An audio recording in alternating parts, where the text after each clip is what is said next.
tuned in to News and Views with myself, Salailo Makwidiri, and we're going to be having our hashtag Africa Focus feature. This is a part of the show where we focus on some of the key stories on the African continent, and I can guarantee you there's no place anywhere in Africa at this current moment that deserves as much attention as Sudan does. Currently, the conflict in Sudan is continuing to devastate communities and dismantle the country's social fabric.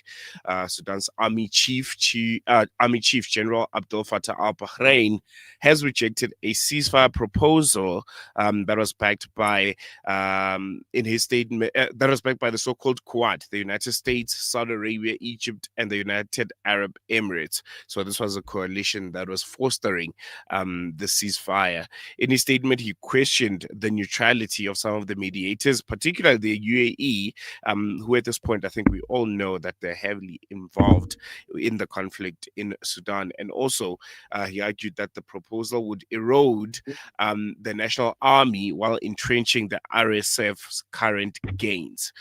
So, for a nation like Sudan, already suffering from mass displacements, famine conditions, and unrelenting violence that has been going on for a very, very long time, this rejection needs a bit of analysis.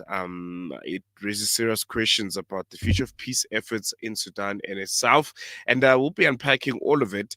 And we'll be doing that by talking to Dr. Ahmad Fareid Eltayeb. He'll be joining us via our virtual platform. He's the Executive Director of Fikra for Studies and Development. Assalamu alaikum, Doctor. Can you hear me? Walaikum assalam. Yes, I can hear you very well. It's Amgad, not Ahmed. Amjad Fareid. Yeah. There we go. I think we'll jump right into it. If we can just set the scene and give us, a brief explanation about what this latest ceasefire proposal involved and what it is aiming for Sudan. Could it be the perfect vehicle to try and foster peace, to try and foster the early stages of a permanent ceasefire of some sort? Thank you very much. As you know, and as you said, the Quad was self-imposed or self-imposed group composed of United States, Saudi Arabia, Egypt, and the United Arab Emirates. And this group, the legitimacy of this group is basically by their involvement in the Sudanese situation. It's not a multilateral institution. Sudan is not part of the Quad. There is no legitimacy other than the acceptance of the party to the mediation of this group. But also, as you know, the United Arab Emirates has been supporting the Rapid Support Forces militia since the beginning of this war with weapon, arms, political support, media narrative, and even financial support and providing safe haven for the RSF criminal, including Mohammed Dagalu, Mohammed Hamdan Dagalu Hemeti, the bloody leader of the RSF. So basically, the UAE, especially after the fall of Al Fashir last October into the hand of the RSF, which witnessed heinous crimes, including the killing of more than 200 people in less than 3 days, and including the killing of 460 people and patients in the Saudi hospital in one day. The sexual violence and rape of hundreds of women. All of these crimes that was ethnically motivated in Al Fashir was enabled by the largest shipment of weapons to the RSF hands from UAE during October. So the United Arab Emirates have positioned itself as an actor, as a direct party to the conflict, not as a mediator. So a party to mediator, party to the conflict cannot be a mediator on it. And that's one. That's in principle. Second, the proposal of the truce itself ignores the well-being of the Sudanese. It deals with the two with the two parties, SAF and the RSF, as they are equally ethically equal. They ignore the need for the RSF to withdraw from the civilian areas that it controls in order to ensure the safety and the security of the Sudanese people.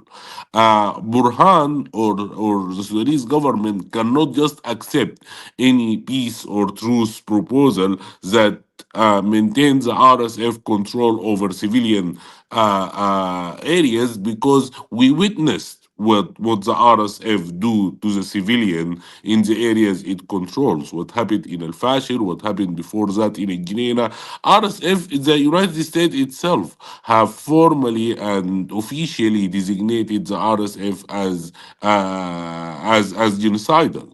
So basically, any proposal that just assumes that let's keep the RSF in its control area, I don't think it could be acceptable for the Sudanese government or for the Sudanese government or army. The third thing, the Sudanese government have presented a roadmap towards a solution, a roadmap that's clearly set the objective of any peace deal. For any peace deal to take place, we need reform in the army, reform in the government. We need to dismantle the rapid support forces militia. And in order to do that, we need to withdraw the militiamen from the civilian areas under international oversight into certain areas in Sudan in order to be able to dismantle them. But keeping them within the civilian areas that they control is just putting the fire near the oil. Mm, mm. One other thing that Al Buhran mentioned, which I think is very, very important, is the fact that he mentioned that the proposal of the ceasefire would ultimately weaken or dismantle the Sudanese armed forces. How accurate is that reading? And what would that look like ultimately for the Sudanese people at this current moment, when you don't have an active RSF, which is there also operating in some of the government controlled areas? As I said, since the UAE have been party to this conflict since the beginning, and since early after the revolution in May 2019, just few weeks after the fall of al-Bashir, UAE was pushing for the dismantling of the Sudanese armed forces and the formation of a new army based on the rapid support forces. So this is not new. It's basically the Quad proposal seems to be influenced very much now by the UAE directives.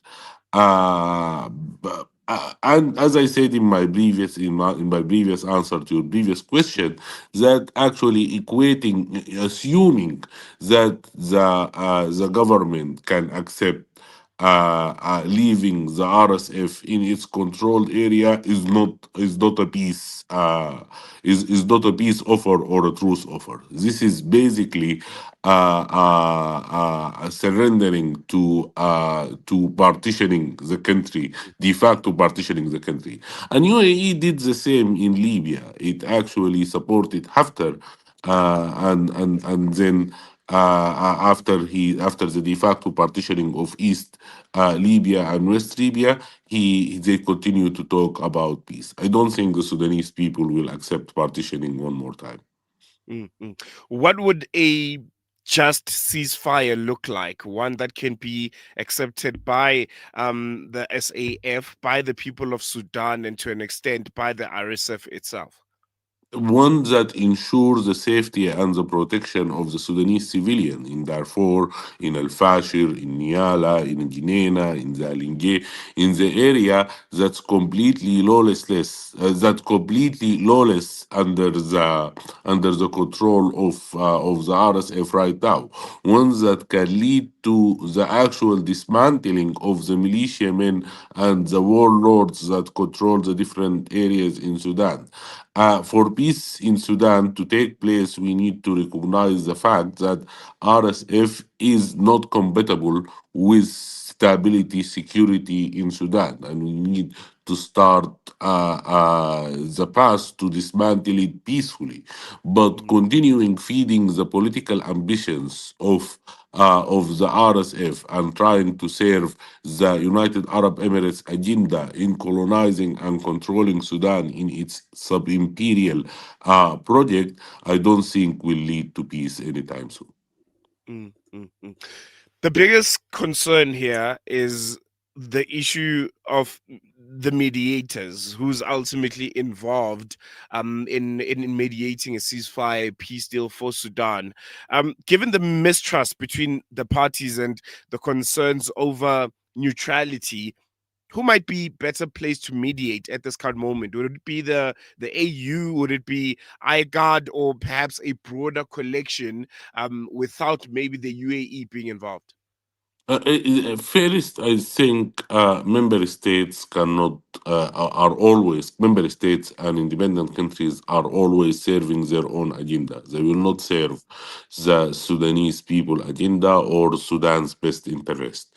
We need a multilateral institution, and this multilateral institution should be the United Nation, because it needs to step up in its efforts. It needs to give its envoy a real powers to start mediating the situation in the during the setting within the framework of multilateralism. Of course, there is a role for the African Union, and of course, every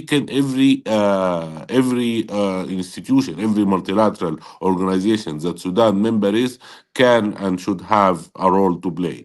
But for IGAD specifically, don't forget that Sudan withdraw from the IGAD because Mhm, part of the bad influence that United Arab Emirates played since the start of this war was the bribery and the political corruption that it used to influence people like the Kenyan president William Ruto, who continue to provide political support and recognition to the RSF. And this actually led the IGAD in a very negative trajectory mm. towards the Sudanese crisis. But as I said, it's better to have a multilateral platform that Sudan is a member on, so it can have in legitimate way to interfere and mediate on the problem rather than having self-imposed mechanisms like the Quad. There you go, Dr. Amgad Fareid Eltayeb. Jazakallah so much for joining us. I'm sure you and I will be chatting again as the situation in Sudan continues to unfold, but we're going to leave it here for now. Really appreciate it. Thank you very much. There you go. Yeah, I think, really, really concerning state of affairs out in Sudan. And thank you again to our guest, Dr. Amgad Farid Al Taib, for helping us understand these complex and I think rather painful developments out in Sudan. I think really brilliant analysis. You can tell that he's been heavily involved in Sudanese politics. I think at some point he was also an advisor to Abdullah Hamdok, former Prime Minister of Sudan. So we're getting insight from someone with very, very close proximity to what's currently happening in Sudan. And it's a story that we'll continue following quite closely here on Salam Media. Otherwise, we're going to take a quick break. When we come back, news and views continues.